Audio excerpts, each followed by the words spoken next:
Welcome, folks. If you're just joining us and you want to put your name and your pronouns in the chat, as well as we encourage you to select all panelists and attendees on the chat drop-down menu, so that way all folks could see who's here with us today, as well as if you ask a question in the chat later, that way everyone will be able to see that. If you're able to select all panelists and attendees, feel free to, again, put your name, your preferred pronouns, as well as your organization. That'd be great. And we're going to get started in just a minute here. We can see that we still have a lot of folks hopping on the webinar this morning. So welcome to everyone.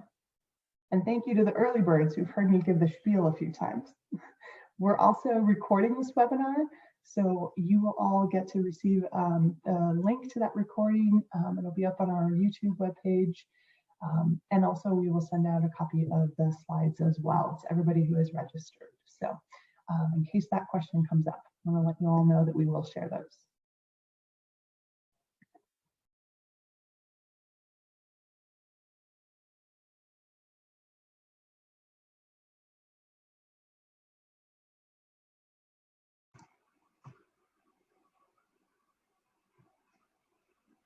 All right, good morning, everyone.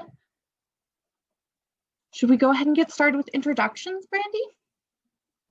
Yes, great idea. So welcome.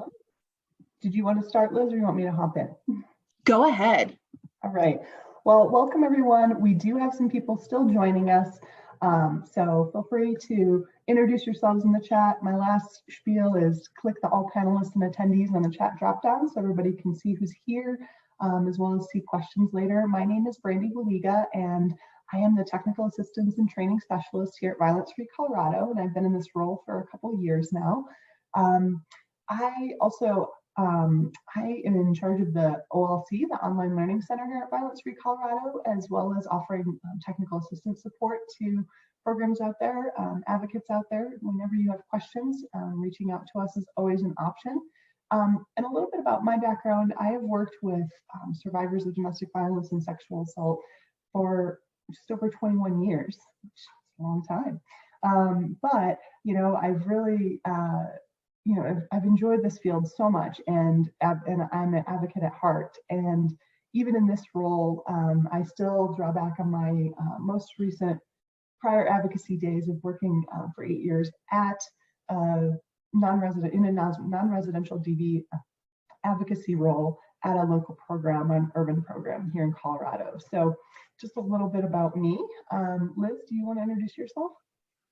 Yes, good morning, everyone. Thank you for joining us. My name is Liz Stewie. My pronouns are she, her, hers, and I'm the Training and Technical Assistance Manager at Violence Free Colorado. And I started working in this field as a hotline volunteer just a little over 13 years ago now. And from that volunteer experience, I wound up working at the program that I was volunteering at in a shelter capacity, and eventually became shelter manager. And so my experience is primarily in residential programs and working with survivors. And I think that the best part of my job is getting to meet incredible advocates who are doing work across Colorado and who are doing the very difficult work day in and day out. And so our goal with this webinar is to give you resources, but also hopefully to highlight and really recognize the strength that you all have, and the incredible work that you do. And the work that you do is so vital for Colorado and survivors across the state, that it is important that you have resources to take care of you too. Because without you, these services wouldn't be happening and people wouldn't be getting the help that they need. So I really am so appreciative of everything that advocates do in Colorado to support folks. So thank you for being here. So the next thing I want to do, this is just kind of my pause slide because trees are pretty, and this looks like an amazing view. So a couple times throughout today, I'm going to give you a couple of really quick and simple movement-based activities that you can try out with me today, and or hopefully bring into your work. Having some simple, easy movement practices to kind of help ground you and center you can be really helpful. when dealing with vicarious trauma. So the first thing we're going to do is just get comfortable in your chair or wherever you're sitting. If you're able to put your feet on the floor, do that and kind of push down through your feet, elongate your spine, and just kind of start centering into your body. Take a breath.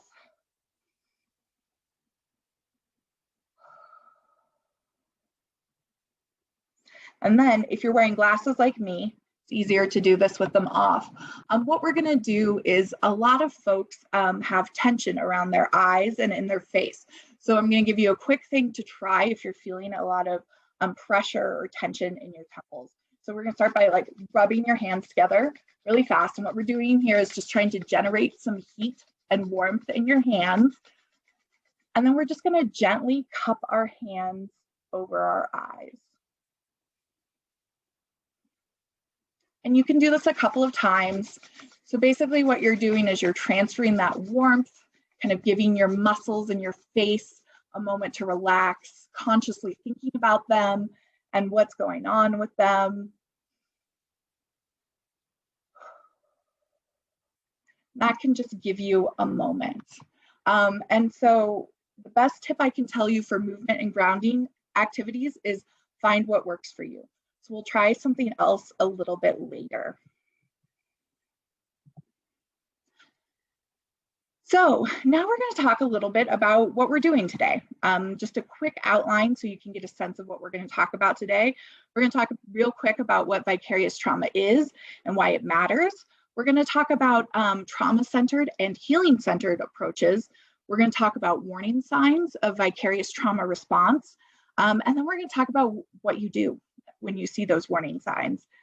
We're going to talk about the extra impacts of COVID-19 on our work and on us as individuals. And we're going to talk about coming back to ourselves. And so please feel free as we go. Please feel free to type questions into the chat. It would be wonderful. But we're also going to save time at the end for questions and conversation. So please do whatever feels best for you either way. Put them in the chat in the moment or save them till the end.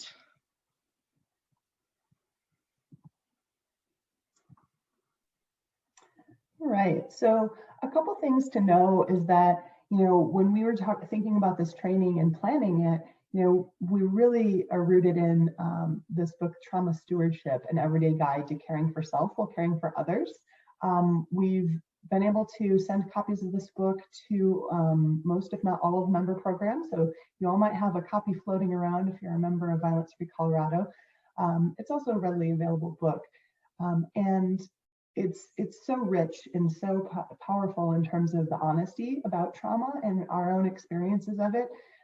So we wanted to let you all know that, much of this training is rooted there, as well as this quote from Audre Lorde might seem familiar to many of you. Caring for myself is not self-indulgence, it is self-preservation, and that is an act of political warfare. So we also think about, this quote in terms of how we can feel empowered in taking care of ourselves, just like we encourage the survivors we work with to take care of themselves and however is possible and doable for them. And also being mindful that, those of us who hold intersectional identities, the truth of that quote is even more heightened. Go to the next slide, Liz. All right, so when we think about some of the terminology that we're going to use today, I think it'd be helpful for us to have some common language in terms of terms that we use, and also to kind of think about, what are stress, what is secondary trauma or vicarious trauma, and what is burnout. So we've all experienced stress. We all, I can guarantee everybody on this webinar has experienced stress. When we feel stress, we feel dysregulated. So it's a shift away from being emotionally imbalanced and shift away from predictability, but eventually we can restore ourselves. We eventually come back to that more kind of feeling more solid and more regulated place. Traumatic stress is also that shift away from emotional safety and predictability, but experiencing trauma disrupts the ability to restore ourselves. It disrupts our coping strategies. Our coping strategies can become overwhelmed. Again, not permanently necessarily. It's just recognizing the impact of trauma when we're experiencing stress. And when we think about secondary trauma and vicarious trauma, those terms are often used interchangeably. And for the purpose of our webinar, we'll probably say both, just to be honest. In terms of when we think about, secondary or vicarious trauma, it's indirect and it often accumulates over time. So it's that, trauma that can occur when you're working with survivors of traumatic life events, and recognizing that can build up. Advocates are open and vulnerable. They're creating this safety, this emotional safe space for other people. And so that creates some vulnerability when they're bearing witness to, to all of that trauma, to any survivor's experiences. And so when we think about secondary trauma, it's also important to think about how common it is and how normal it would be for anybody to experience. And when we think about burnout, burnout is kind of a wider lens. It's kind of that bigger umbrella that might be rooted in organizational burnout for someone, or maybe burnout field-wide when they feel like maybe this isn't the work that I can do anymore or right now. So just kind of wanted to differentiate between those different terms. If you have any questions about any of these terms as we're moving through the presentation, feel free to let us know in the chat.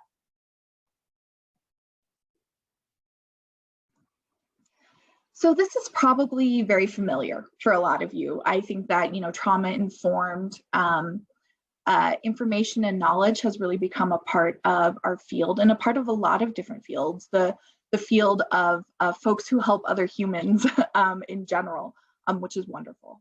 It is so important for us to be able to apply that lens and really to think about that. And for me, I know, especially as I was doing direct service work, it was much easier to take the trauma-informed lens and apply it outside of myself with the folks I'm working with my fellow advocates. But it was a lot harder to turn that trauma-informed approach into myself. So if you're just learning about trauma-informed approach, awesome. Here are just a couple of important points about it.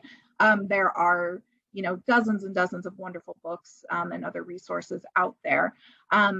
So really, I think what is a key shift in a trauma-informed approach is, instead of what's wrong with you, asking what's happened to you. And we can turn that on ourselves as advocates. So instead of saying, what's wrong with me for feeling so stressed out right now, or what's wrong with me for feeling like this when people definitely have it worse, let's shift that lens into what's happened to me. Oh, I am feeling this way because I've been working with a lot of families with young children in the last couple of weeks, and that's extra hard for me because of my own experiences, or whatever that may look like in your own work. How can we turn that trauma-informed approach back onto ourselves? And then I want to offer that maybe adding a healing-centered approach might also be helpful for you in your advocacy work. And so healing-centered is very similar to a strengths-based approach that a lot of us, are very comfortable with using. We've talked about, especially folks from social work backgrounds. Strengths-based approach is a great way to really focus on what is good in the situation, what resources the person already has. And that is similar to what healing-centered is asking of us. So what is already within us that we have that can help us heal and grow? Healing-centered can be also very culturally grounded, right?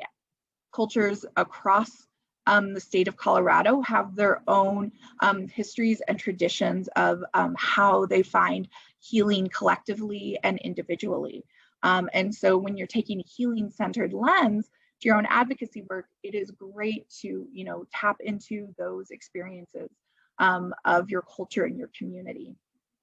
And healing-centered really is the shift towards who are you, right? It is very centered on your value as an individual person in the world, and what is right with you, what do you have within you that can help you grow and learn and thrive, and what is right within your community, what resources do you already have there.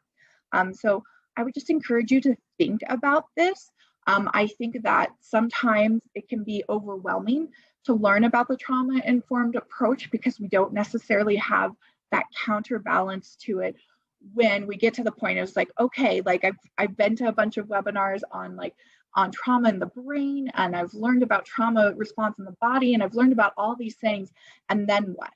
And so that healing-centered approach can help balance with the trauma-informed.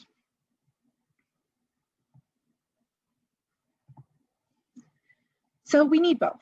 We absolutely do. And sometimes certain things will be helpful, just like with survivors. Sometimes, we need to lean on that trauma-informed approach. Sometimes we're going to need to lean more into that healing-centered approach. And sometimes we're going to be able to do both together, which is wonderful. So as you're thinking about this shift towards healing-centered, I would love it if folks could share in the chat that what would change in your work if you were to use both a trauma-informed lens and a healing-centered approach when supporting your own well-being. And this is a big question, right? Hopefully by the end of the webinar, you'll have some great ideas. If anybody has something that they could share, we would love to hear what would shift in your work.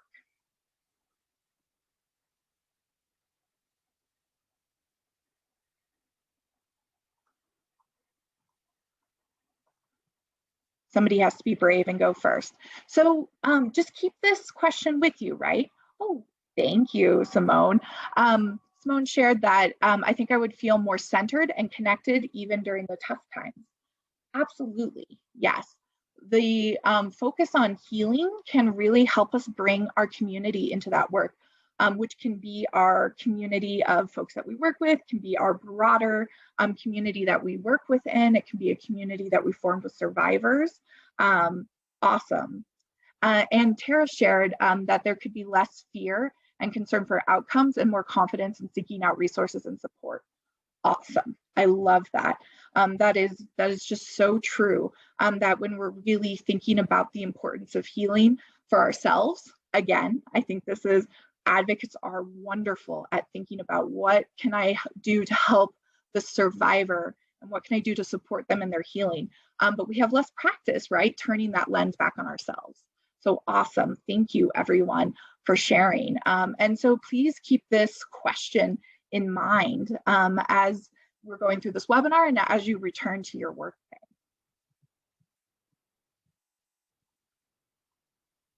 So now I'm going to go ahead and launch a poll.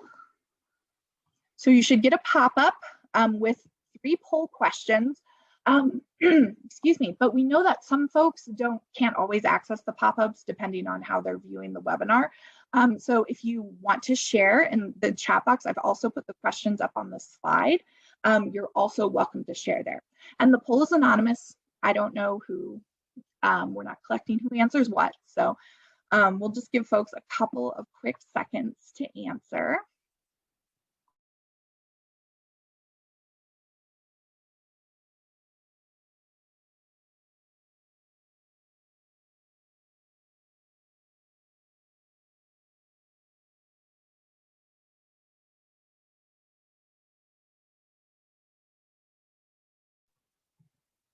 Great, thank you everybody for responding.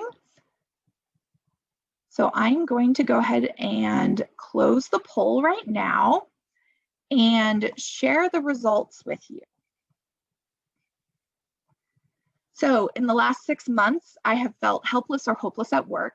About 51% said yes and 49% said no. In the last 6 months, I have felt like I could never do enough for the people that we serve. 72% said yes, 28% said no. And in the last 6 months, I have felt guilt for having more resources than someone else. And we have 54% said yes and 46% said no. So the reason we shared this poll and wanted to ask folks to answer that is because we hope that you see that no matter what your experience is, how you answered that question, you're not alone. We're going to talk a little bit about some common warning signs, which is where all of those questions are from. So these experiences are common, right? Whether you've had them in the last 6 months or not, that is okay, right? This is something that a lot of folks will feel as they're doing work, supportive work in communities, and that's okay. But also if you don't feel that, right? Like that doesn't make you abnormal. These are just some common experiences that folks might share. So here, and this is from the book Trauma Stewardship directly, wonderful book. And the authors really delve more deeply into kind of what all of these mean.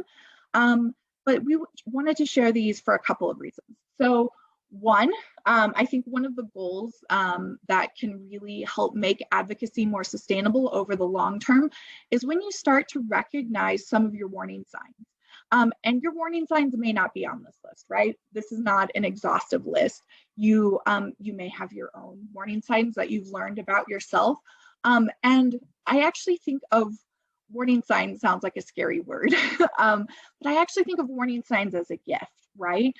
Similar to, sometimes when we feel pain in our body, right? It is our body attempting to tell us that something is wrong so we can fix it, right? It's why humans evolved into having a response to being burnt, right? You're too close to the fire, step back for your own safety. And that is what these warning signs are. They are meant to be signposts.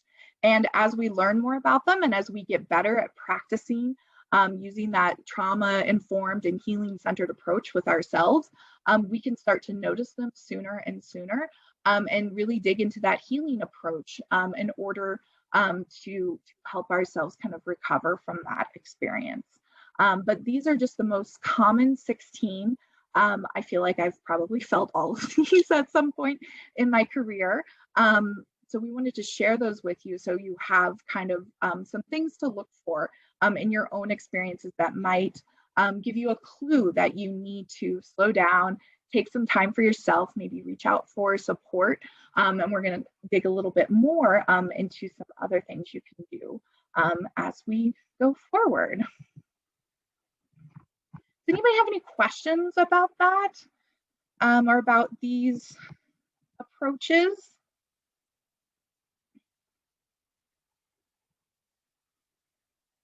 Great. So the next thing we're going to talk about is how COVID-19 has impacted vicarious trauma.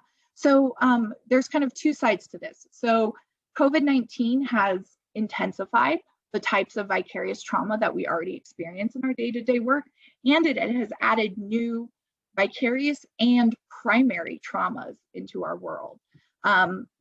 So one thing to consider is that a lot of folks are working from home, right?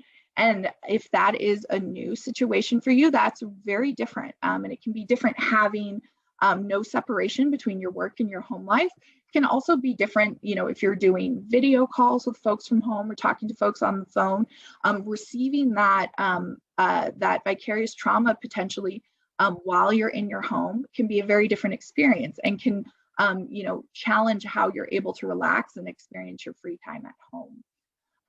Also, if you're still working with the public on a day-to-day basis, right, that is a trauma. You are working in a public-facing field during a global pandemic, and that can be really scary and frightening. And there's been a lot of challenges over the year of dealing with that for those folks who are still working directly with the public and feeling like you have everything you need to feel supported.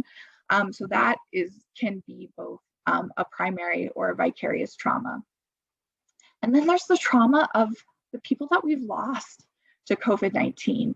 It can be hard to think about sometimes when we're just thinking about surviving day to day, but really significant grief and loss in our communities over friends, family, neighbors, colleagues, coworkers, clients, and survivors that we've lost to COVID-19. Again, that is an additional primary trauma that we haven't necessarily dealt with a lot in our work before. And then when you think about the ways in which COVID-19 has really, because of forms of systemic racism and oppression in this country, COVID-19 has followed those paths, right? Because they are part of a lot of all of our systems moving forward. So, you know, the impact on communities of color, for example, in Colorado of COVID-19 has been greater than on white communities. Access to healthcare resources has always been greater for folks in white communities. And then we're seeing similar challenges with the vaccine rollout for folks who want to have access to that.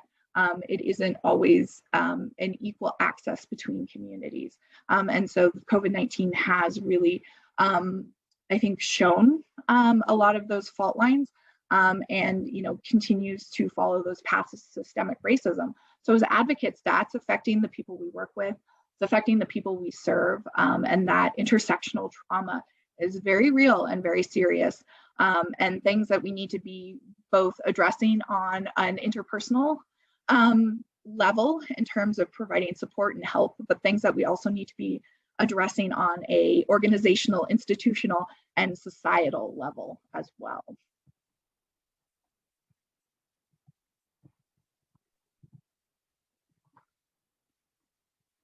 So we've talked about, you know, what is vicarious trauma, thinking about some of the impacts, especially, you know, through the lens of COVID, but, you know, big picture is what can we do about it? How do we take care of ourselves so that we can keep doing the work that we want to do, so that we can, you know, stay as whole as ourselves as we can, and what that means for us.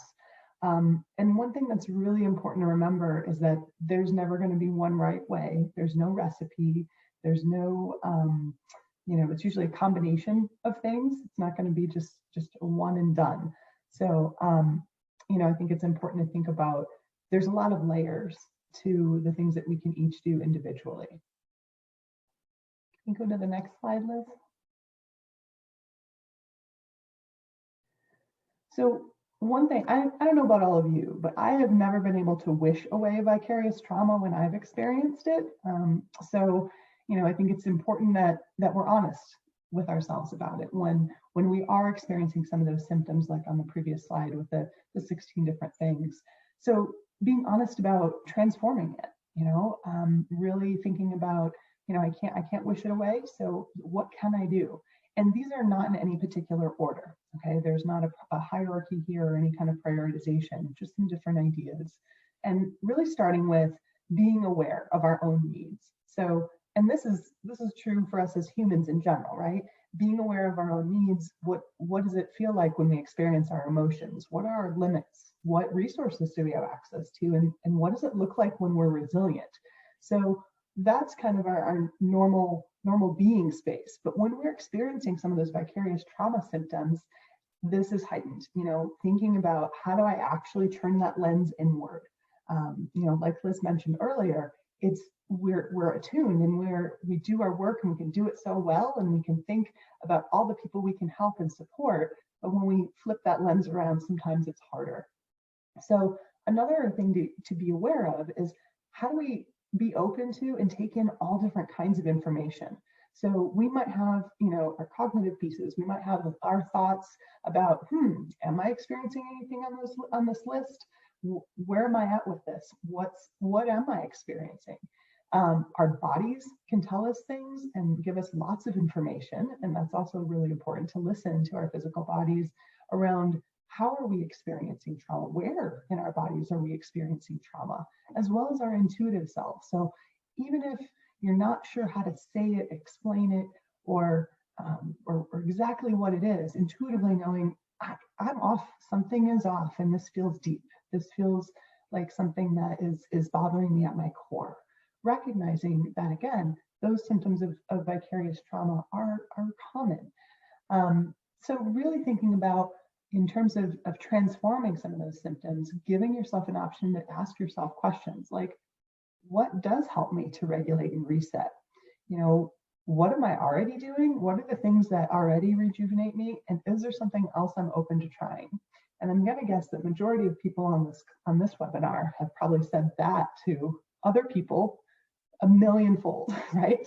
So it's easy to share that, but again, challenging ourselves to say, wait, what does help me? What space do I need? What supports do I need? And that kind of leads into the next one of balancing work, play, and rest.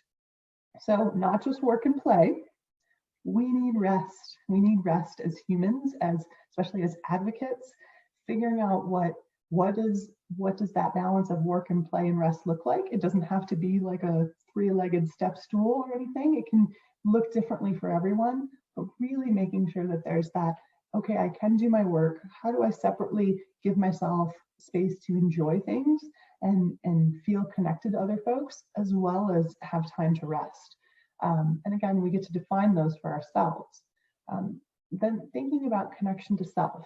And again, we're easily, most of us, I'm going to guess, easily can connect and support other folks and say, gosh, can I be there for you? What do you need? How do I help?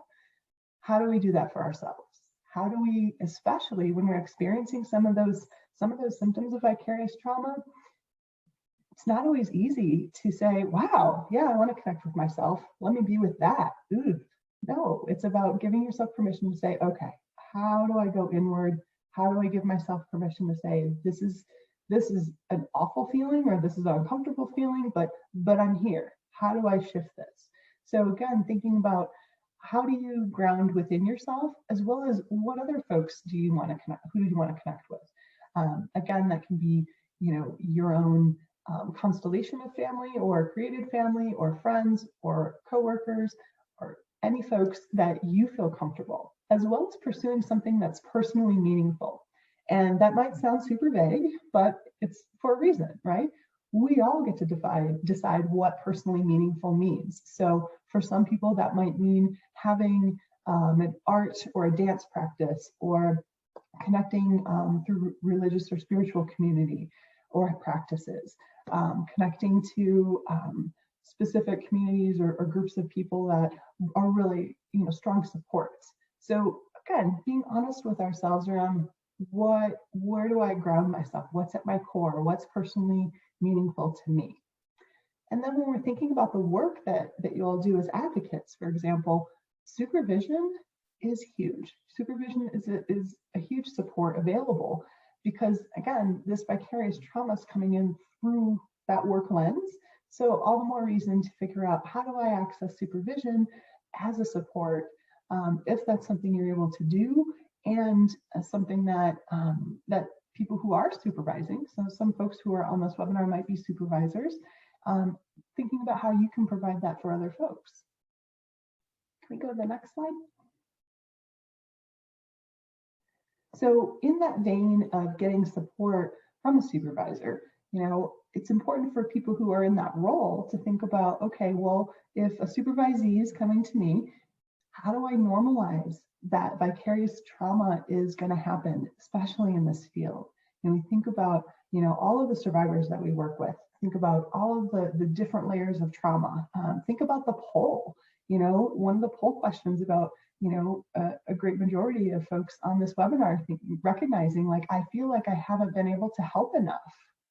That's huge, okay? So of course, vicarious trauma is a natural outcropping of this work. So for those who are supervisors, normalizing that, offering support, encouraging supervisees to get curious about themselves. How is this showing up? Again, cognitions, physically, intuitively, how is it showing up in work with other survivors as well?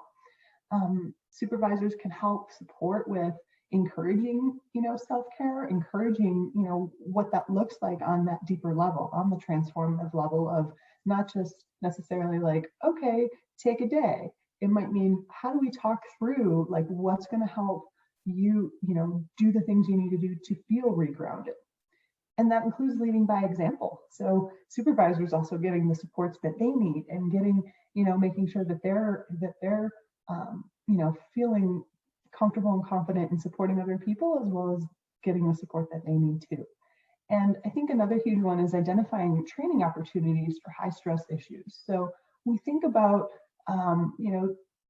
when we feel more confident and we're learning more as advocates, for example, sometimes that can help us, build up our own self-esteem and our own kind of barrier to some stresses on some level. When we learn more, when we're trying to figure out, I want to know more about that could help me feel more grounded. I think that's a huge opportunity that sometimes we don't think about, honestly. It doesn't mean that it would be something right away. If you're experiencing vicarious trauma symptoms, we don't want you to feel like you have to go to a webinar or you have to go to a training. We really want you to think about like, when you've been able to kind of work through some of the things that you're experiencing, what might help? And so this might be one of those pieces that a supervisor could also support about.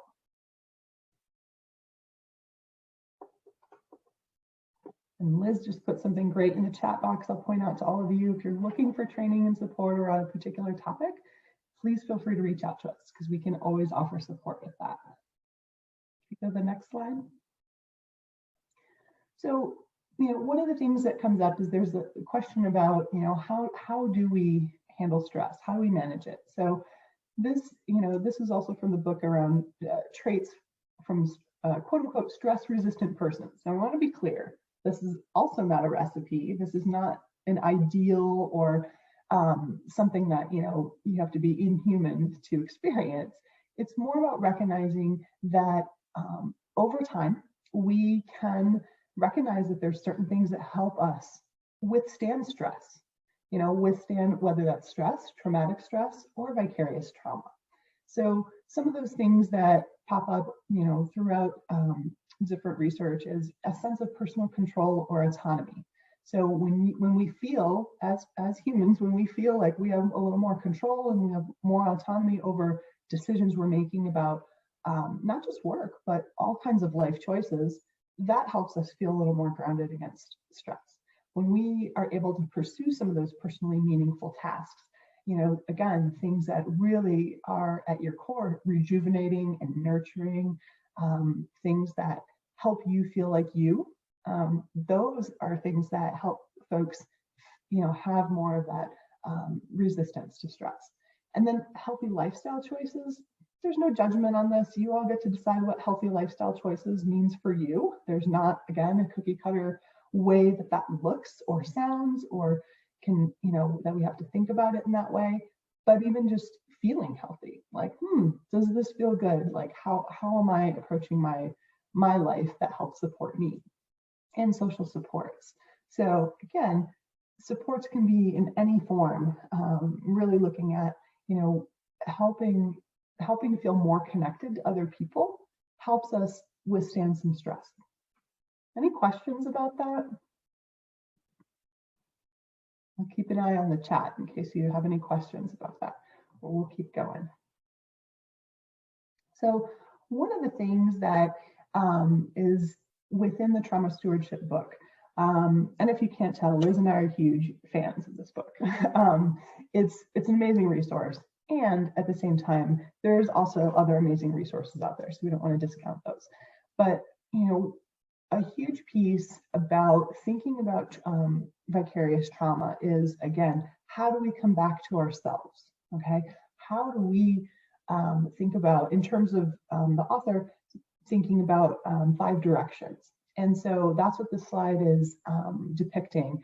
And so you'll see the north, south, east, and west is 4 directions. The 5th direction is in the middle.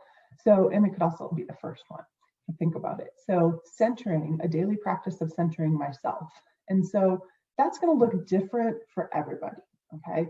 So it doesn't mean I have to wake up in the morning and I have to do yoga, or I have to meditate, or I have to have an altar, or what. It could be anything, and it can also occur at any time of the day, right?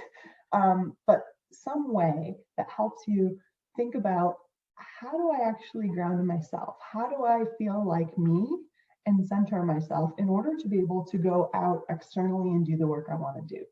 And so going through each of these different elements is also, I think, helpful to think about how this is something that we want to encourage you to think about. It's not going to be oh, I watched the webinar and I got it all right now. This one you might want to sink into a little bit more. So giving yourself a chance to ask yourself some of these questions, and a reminder that we will send out the slides to this. So we think about up at the top, we think about water, and water fluid, so it creates space for inquiry, checking in with yourself around, why am I doing what I'm doing? Is this working for me? What path do I want for myself? Like, how am I doing here?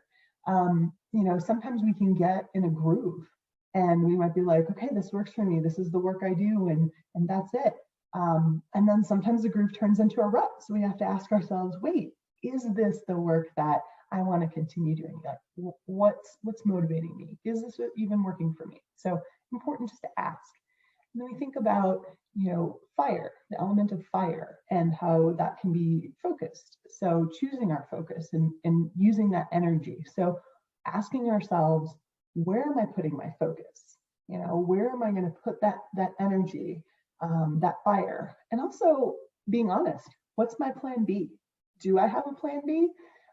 Again, it's not like we're not trying to say you have to be set up for, okay, well, vicarious trauma is going to kick my butt and I'm never going to get up. Nope, that's not what we're saying.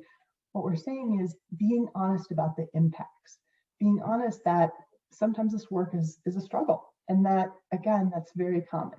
So it is okay. It's not a sign of weakness to have a plan B, to have, say, like, okay, and I'm going to throw in a little anecdote. I think that this might be true for a lot of people, but I know that in my own past work lives, that my plan B has been more kind of a joke, like something to help lighten up some tension, for example, like, oh, okay, I need to take a break. I need to open a flower shop, or I need to, I'll use myself as an example. I need to go, work in a bakery.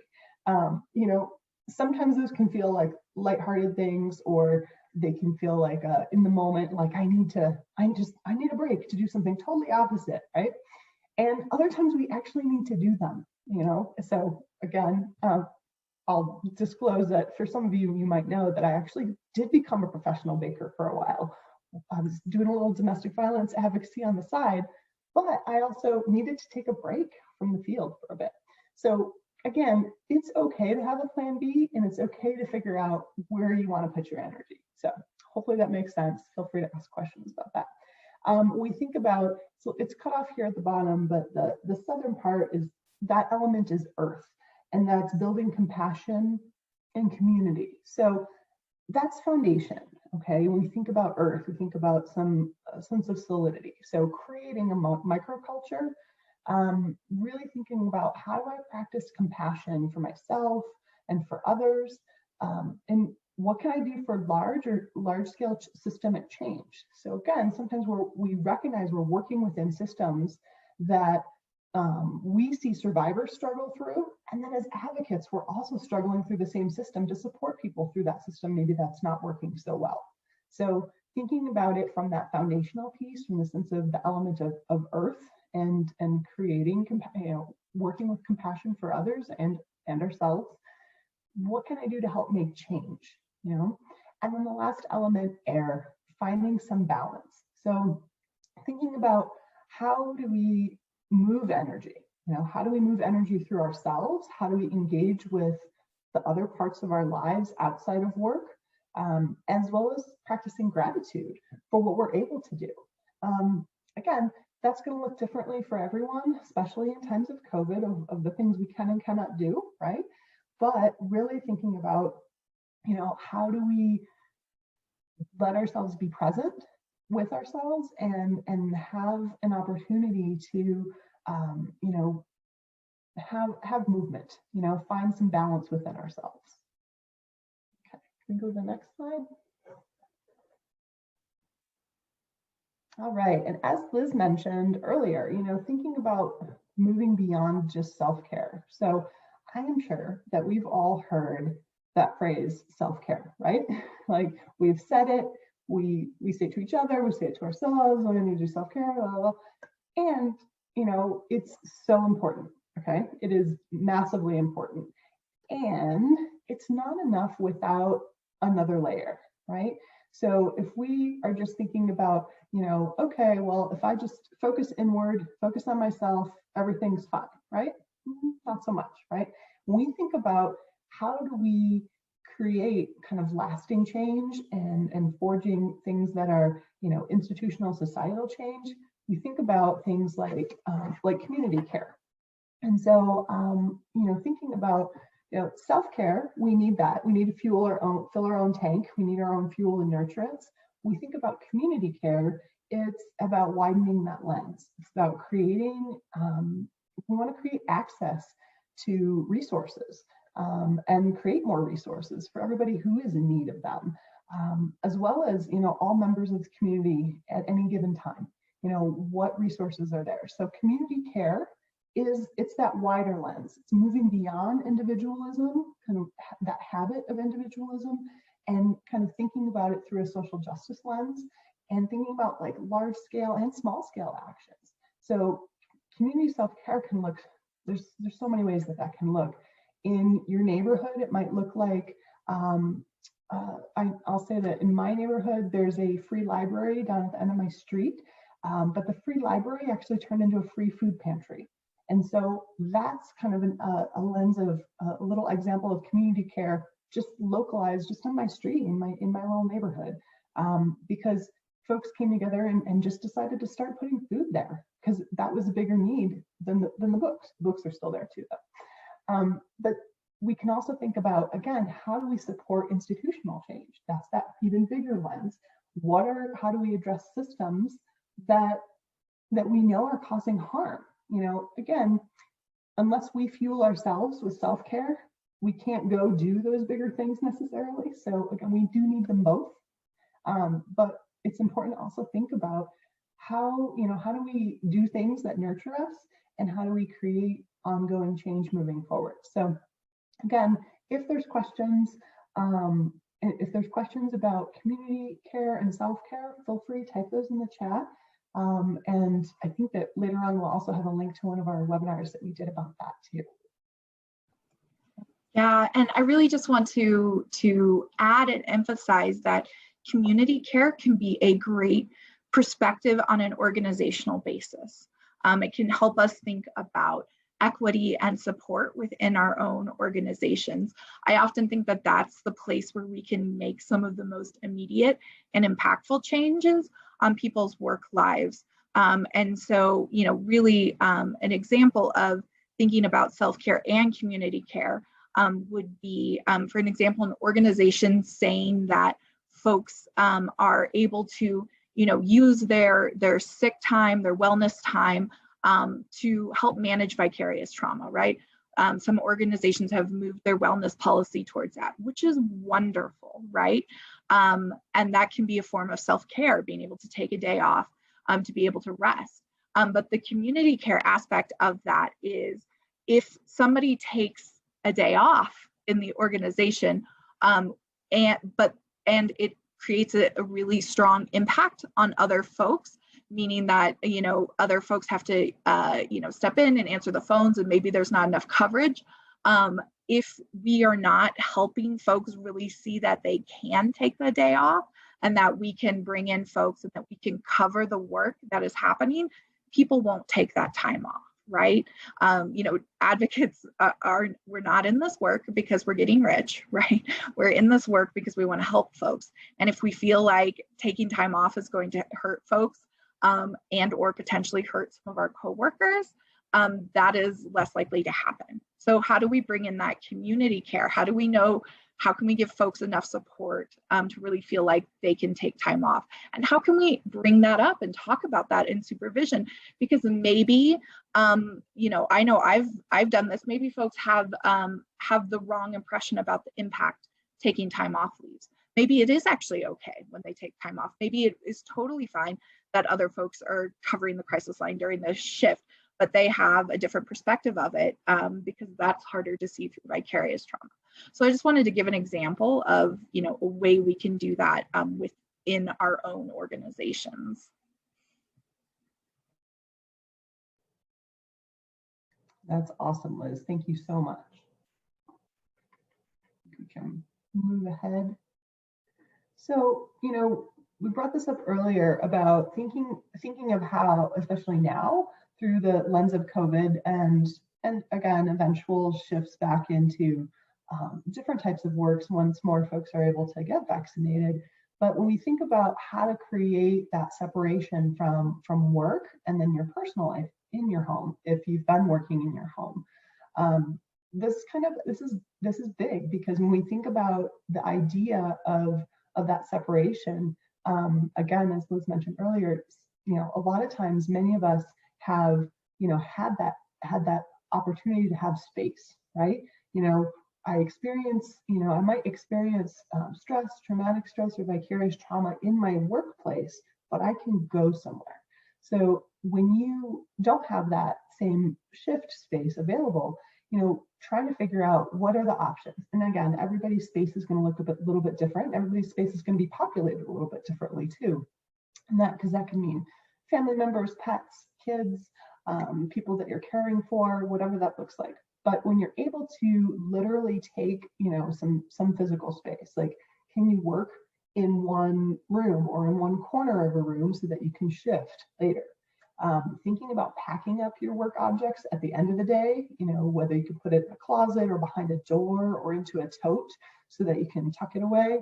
And that could also be kind of like a closed down kind of ritual, as well as in the beginning of the day, the opening ritual, can work both ways. Thinking about how do you transition from the end of a workday into some kind of free time activity. So that can be something that involves some movement. It could be your own quiet time or reading or journaling, something that shifts and signals to you that I've stopped working for the day. For some folks, it might include switching clothing at the end of the day, to just switch that, so that way you're kind of taking off work and putting on home or next activity. And also figuring out boundaries between not checking, work email outside of work. So that way you're not feeling that temptation or that anxiety that might build up to be like, ooh, what am I walking into tomorrow? And also, as Liz mentioned, using your sick and vacation time. If you have sick or you have wellness time, making sure that you're using it. I think it's challenging, or it has been challenging, because Violence Free Colorado, we've been remote since the middle of March last year, and we've actually decided our office will stay remote working. But that being said, we also have to remind ourselves that even though we might not be able to go and do all the things that we might normally do or want to do, to still take some vacation time. So number one, that we don't want to lose it, right? Because we work really hard, we accrue that, and we should use it. And we should use it to rejuvenate ourselves sometimes. So again, being creative about what your maybe a staycation could look like, and making sure you're taking the time and feeling that support around that it's okay, and checking in with the supervisor if you're not sure. Like, is it okay if I take a week off? I don't want to lose my time, but I'm not going anywhere. Is that allowed? Is that okay? Yes, yes, and yes. And it's good to have those conversations to feel that validation, and also to make sure that it feels good within your work environment. Just curious if anybody who's on the webinar has any thoughts about anything that's worked for you in terms of creating a separation if you've had to do some work from home things, creating separation between your work and personal life. Is there anything else that stands out to anybody, or that you've tried or has worked for you? If you want to type that in the chat, that'd be helpful. I think one other thing that's not on this list is also thinking about and sometimes advocating for ourselves around if there's any flexibility with work schedule, right? So again, everybody's home is going to look a little bit different if you're working from home, or even if you're going in, sometimes folks are going into shelter space or office space part-time, and even making that transition. But if there's flexibility that you need, and that, again, because you might be caring for kids or other folks in your life, balancing out, everybody else's schedule, thinking about that flexible schedule option can be really helpful. And, oh, great, thank you. Kelly wrote that they wear headphones pretty much all day at home, so they can't hear all that extra noise of kids. And that, again, that's a huge one. There's a lot of people, I'm sure, that the noise canceling headphones, that's it. Who knew that we should have invested in that, right?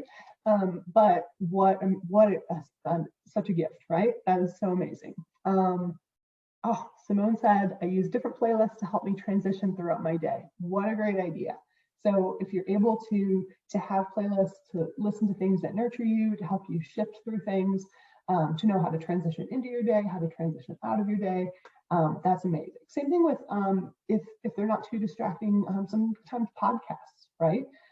If there's something that helps, maybe that's a way you unwind at the end of the day. You want to listen to a certain type of a podcast or listen to certain musics. Implementing a commute. So Jackie mentioned a commute. So yeah, again, how do you get up and physically move? So that's kind of that, when you are able to create different space, how do you let yourself actually physically move from that space? And also Gracie mentioned rituals, beginning the workday and ending the workday, alarm reminders on laptop or through Alexa that indicates you're ending your workday. Great ideas. Making sure to take a lunch hour. That is an awesome one. We should put that on the list too, right? So taking a break, taking a lunch hour just like you would if you were in the office. So include some movement, shift to another space if you're able to from where you work. Putting your work cell phone on do not disturb when you sign off for the day. Great idea, Gina. That's again, same thing, similar to that email of, making sure that you're not feeling you have to be constantly on, right? You don't have to constantly be at the ready. So great ideas. Thank you all so much for sharing those. All right, can we move on? So, we talked a little bit about some of these already, but thinking about shifting for some programs, this might happen sooner than others, but how do I manage any fears and concerns that I might have about returning or maintaining to that in-person workspace? So again, and we actually know this is different across the state. We know that some programs have had some of their staff who wanted to be vaccinated, everybody's vaccinated already. And then some programs, not a word. And so it's going to continue to be different for at least a handful of months. But it's important to recognize that to have these conversations, recognize that it is okay to check in with yourself around, do I have some anxiety about going back or things transitioning back with more people around, or what could that look like? So we encourage you to talk to your supervisor about it. Be honest about, any fears that you have, so you can talk through what are your options. Talking with your coworkers too. Do they have any similar concerns? And that way, talking through some of those boundaries that you can set up. How do you support each other in that? Maybe one coworker says like, hey, I'm feeling really anxious about being around people, or I've gotten really comfortable working at home. I don't know about going back. Talking about that with each other, how do we support each other in that? And making sure, you check in. This is, again, where flexible scheduling might play a role. What can it look like? It's not going to just, necessarily go from where we're at now to, okay, we're operating at full capacity, bring everybody in. Chances are there's going to be a lot of gray area in between. So also thinking about when you're shifting back into that more in-person space, if that's what you're doing in your role, how do you make it more comfortable? What are the things that have helped feel soothing for you? Whether that's a favorite tea or coffee or a comfy chair or a pillow or a blanket, or even just like a desk mascot or something, like a fun object that helps you feel comfortable and more relaxed, a picture. Thinking about what are the things, and those are things you might have already had in your workspace, but maybe think about something new, because this is a new transition. This isn't something that we're familiar with how to do. So as there's more and more things that are eventually going to be opening up, it doesn't mean that you have to, that you're not allowed to feel fear or anxiety. We're human, we will feel that. So it is super important to think about asking these questions, talking to your coworkers and supervisor about. All right, go on. All right. Oh, and so here's 2 webinars to think about. These are from last year, 2020. So one is reducing staff burnout and turnover, and then the other one's talking about self-care and community care. So it expands a little bit more on some of the concepts we talked about earlier. And again, we will send out the recording link for this webinar as well as the slides in a PDF form, so you'll have these links. So just know that these are available for you.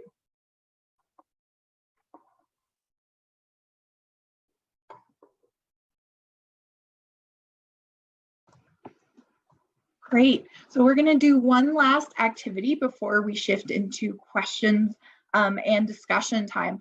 So again, I think one of the things that I hope you take away from our time together today is to get curious about yourself and what you can do to help yourself cope with and manage vicarious trauma response. So I think approaching trauma and vicarious trauma with an attitude of curiosity can be really helpful. I can't tell you how many things over, the last decade or so that, another advocate has introduced to me, or things that I didn't think would help me that much, that once I tried, I felt a lot of relief and support in that. So feel free to just start trying things. And if they don't work, leave them behind. If they work for you, great. And that will just help you continue to build your repertoire of things that can help you. So another really common place, we talked about kind of like the temples and eyes as a place that people can hold stress. Another really common place that people can hold stress and can feel pain is in their hands. So I really think that it is a great practice to think about, like, how do you care for your hands throughout the day, especially if you're typing a lot. Like text thumb is like real, right? Like I feel that a lot of days. And so I'm just going to give you a couple of quick things to practice. This can also be really helpful.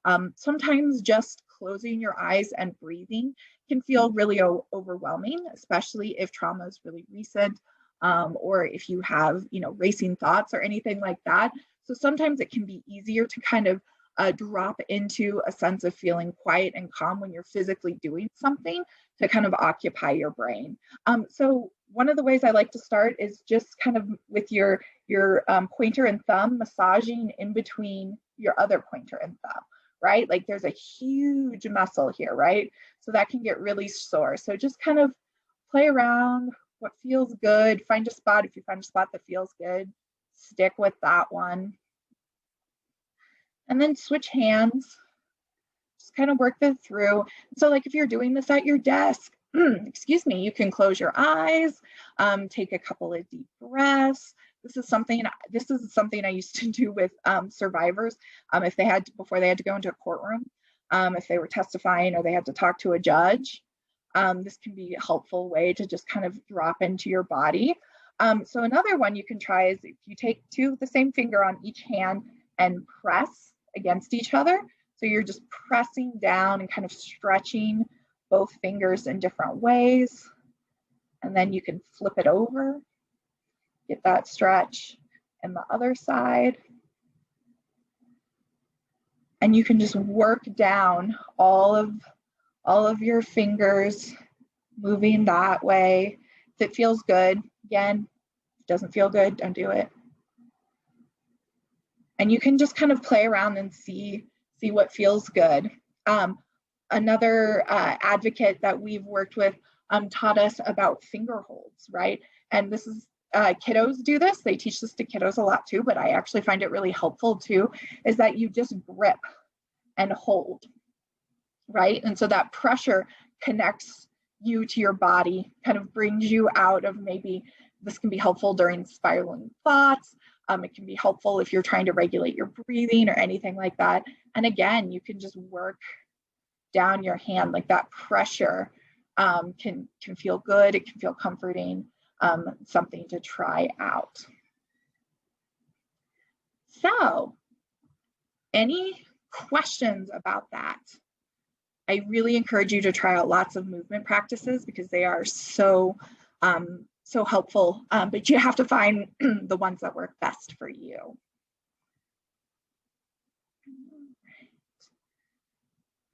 So we want to put up our contact information just so you have it, so that you can reach out to us. But we also want to open the floor for questions or for sharing practices that work for you. I love hearing what other advocates do as part of their self-care, because I always get things I want to try, like the different playlists for different parts of the day transitioning. I'm definitely trying that tomorrow. But yeah, so you can also, if you want to, you can press the raise hand button, and I can unmute you if you want to talk, or you can type in the chat.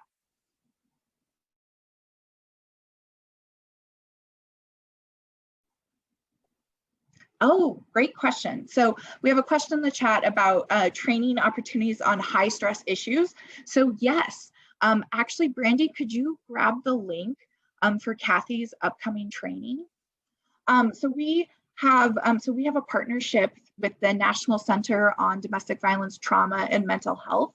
And so we actually have later in March, we have a trainer from their program named Kathy, who's an incredible advocate. Actually, she's the one who taught me about finger holds, who's coming to talk about responding to survivors who are maybe dealing with mental health concerns and or are in crisis. Thank you. So Brandy put that link there. It's a 2 half-day sessions, which is a lot of time, I know, and that can be hard sometimes, but I really think it's valuable information. And Kathy has just a ton of experience in managing crisis. And so that's something that we've heard from a lot of folks as one of their biggest challenges, is just really helping survivors in that moment of crisis, and or folks who are dealing with mental health concerns. So that is a great opportunity. But we're also open. Brandy and I do custom training. So if there's something that's coming up in your program, let us know. And if we have pre-recorded trainings, or if we know of any national folks who are doing the training, we can get you that information, or we can help build one for you. And there's also coming up, this might take me a minute to find the link, but we are aware of, it's not a training that's coming through us at Violence Free Colorado, but are aware of some trainings coming up, I want to say in March and maybe April, that are specific to suicide. And that can be a really powerful training for advocates in terms of, understanding more and building up information and just, again, learning. So I'm going to hunt for that. It'll just take me a second, but I'll put that in the chat as well. I believe that's through, I want to say that's through the health department somehow, through one of their avenues, but I'll find that. Yes, and we can also send out the link when we send out the slides and the recording as well. Great question. What other questions, comments, concerns do folks have?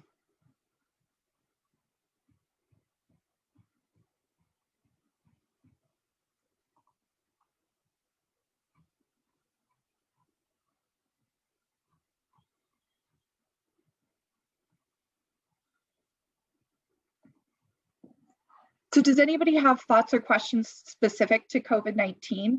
We picked the 2 questions around managing working from home and managing the transition back into working in person, because those are the 2 biggest questions that we've been receiving throughout our COVID time from folks, but we'd love to hear if folks have other questions or concerns.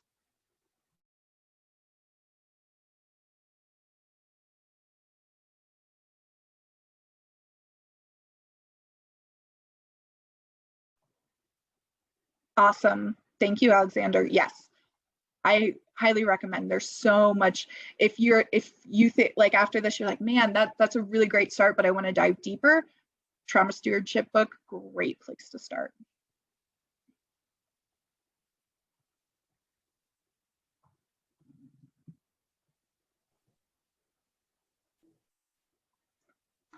We're also curious if you have, questions or scenarios that you've experienced or that you've, struggled with that, you're wondering about. Or, another way to talk about that is through a hypothetical.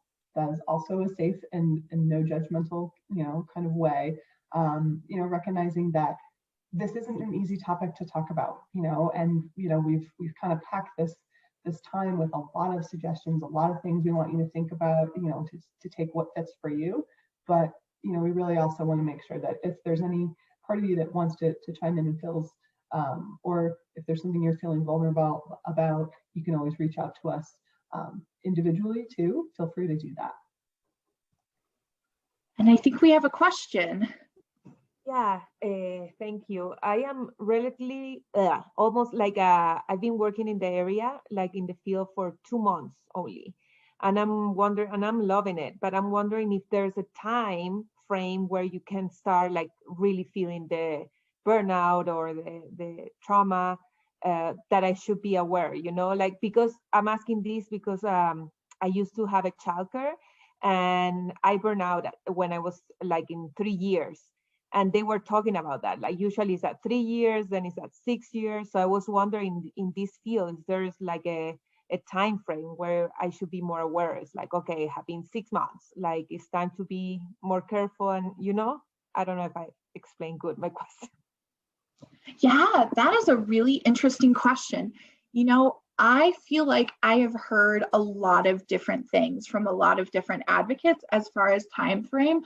And in my experience, it really depends on the kind of organizational support you have. For folks who work in organizations that are really talking about vicarious trauma and thinking about it and talking about employee support and, open to conversations and things like that, I feel like it's a lot, potentially a lot longer. Than folks who don't have that kind of organizational support. It happens a lot faster.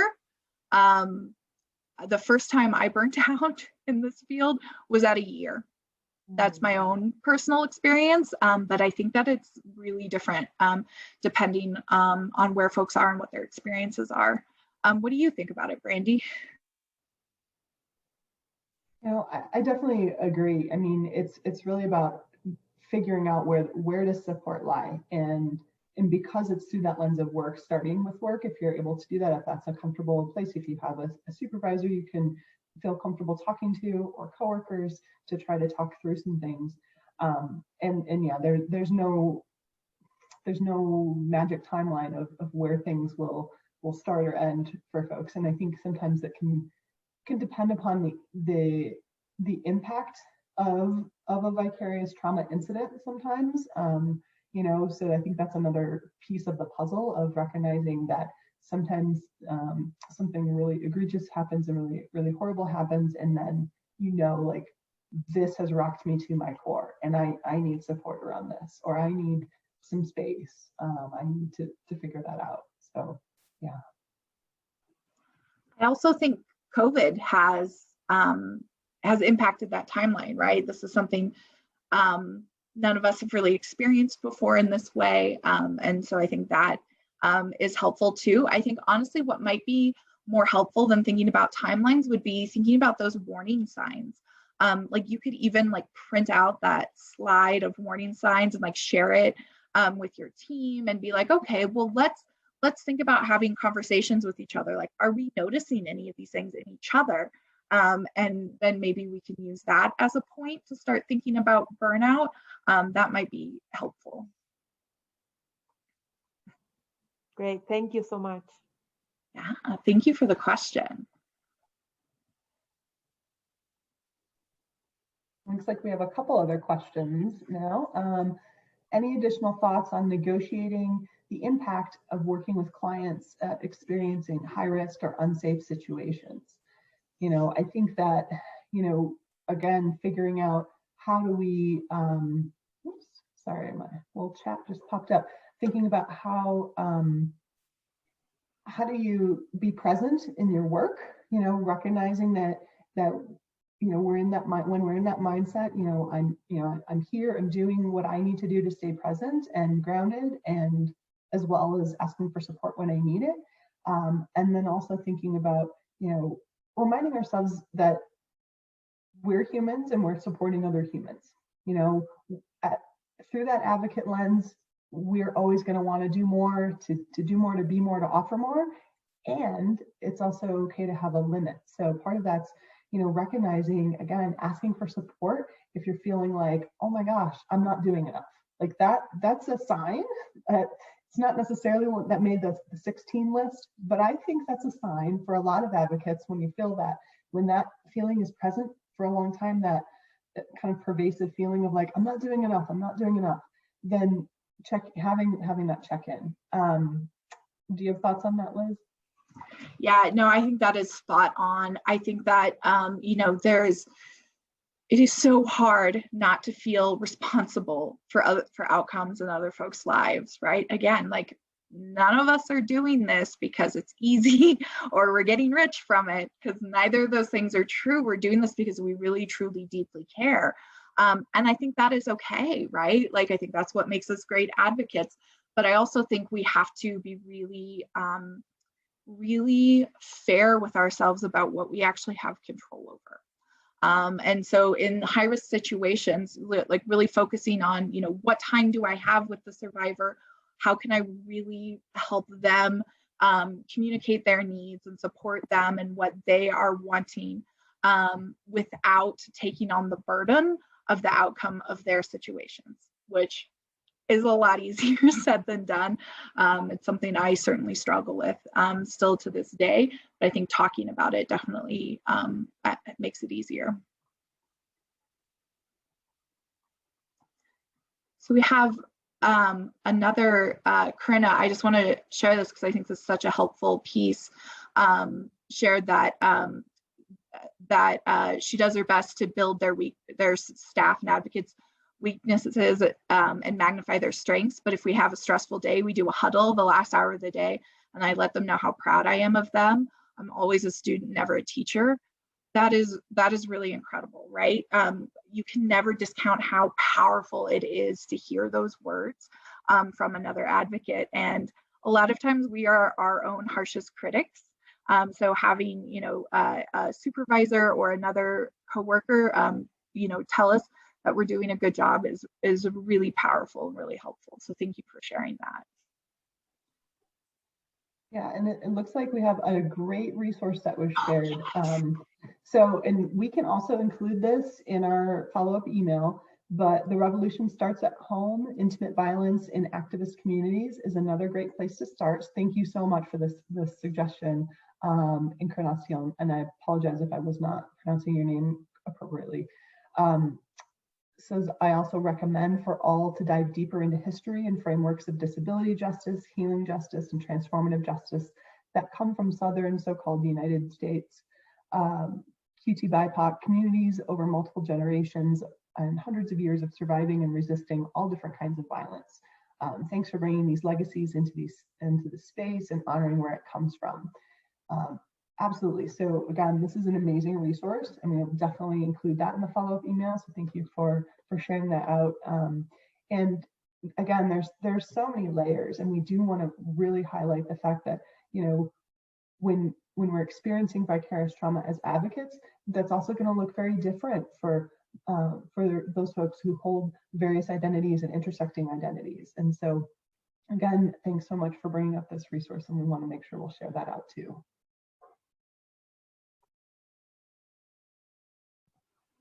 Yes, I mean, everything that we know today about self-care and community care comes from communities, especially in the United States, disability communities, Black women. Those are really the folks who have created this work that everything that we do and learn is built upon. So yes, it's very important that we honor those. I actually just started reading this a couple of days ago. It's really good. Great. What other questions or resources do folks want to share?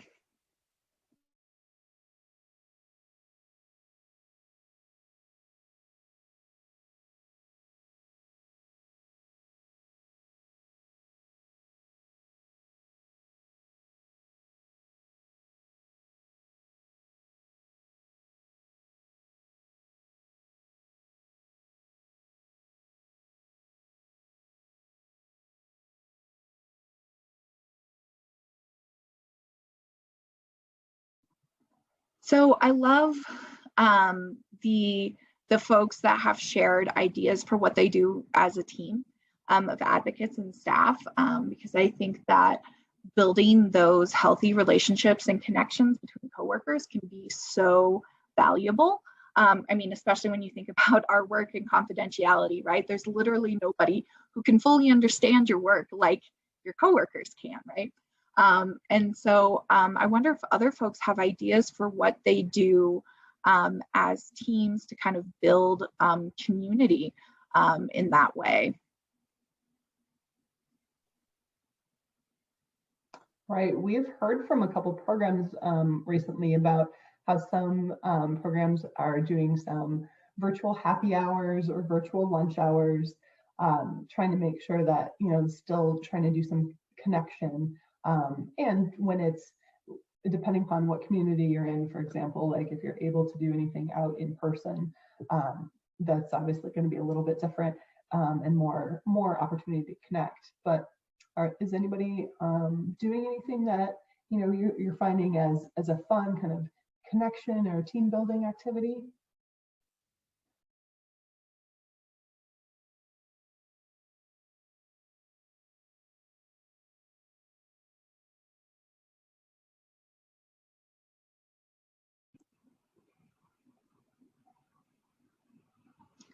Oh, cool. Alex shared that they've started collectively doing paint by numbers and all of us choose the same painting. Oh, that's such a cool idea. I love that.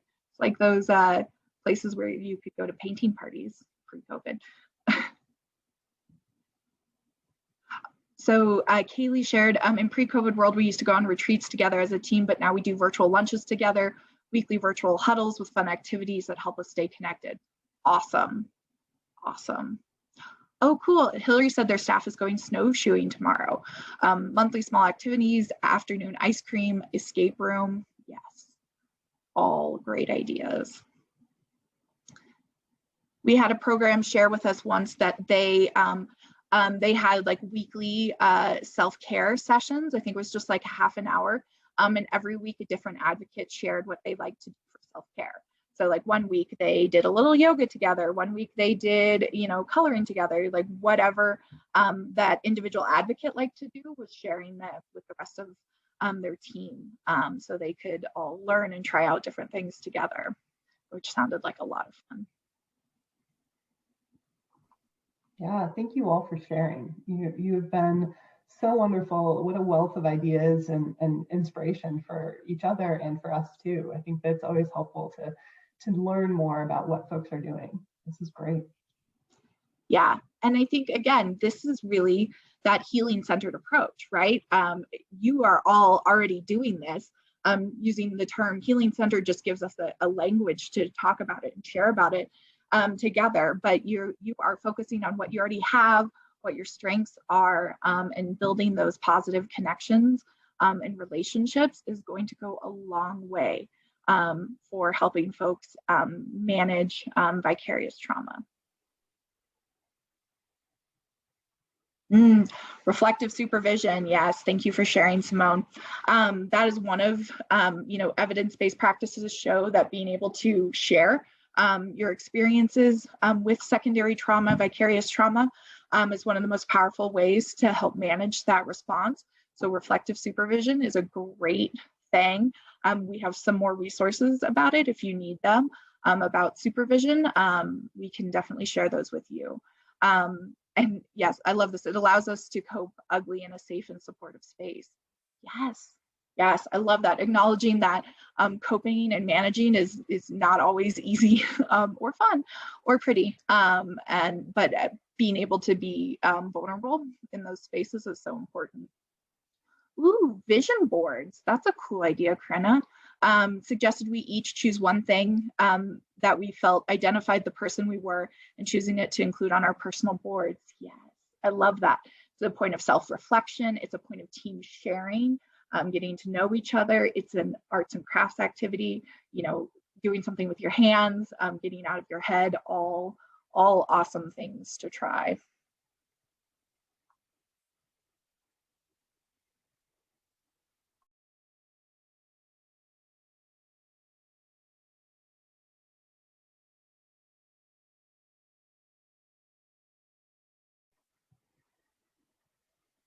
Great. Well, we have a couple of minutes left on our time, but we don't want to, we know everybody is so busy. I highly recommend if you can try out something that you've heard about in this webinar today before you transition back into your day. I really recommend that, even if it's just a little bit of breathing, a little bit of movement, texting a friend, whatever it is that caught your attention from this, try it now, try it today, and kind of take that attitude of curiosity and exploration into how you're coping and finding new strategies. So Brandy and I are here. We'll hang out for a couple of more minutes if anybody has questions, comments, or concerns. But otherwise, I just want to thank you for your time and thank you for your work. You are so valuable and important to everybody in the state and to building a better world that we want to see. So thank you so much for your work. We just really appreciate you. Yes, thank you all so much for attending and sharing. It's been wonderful.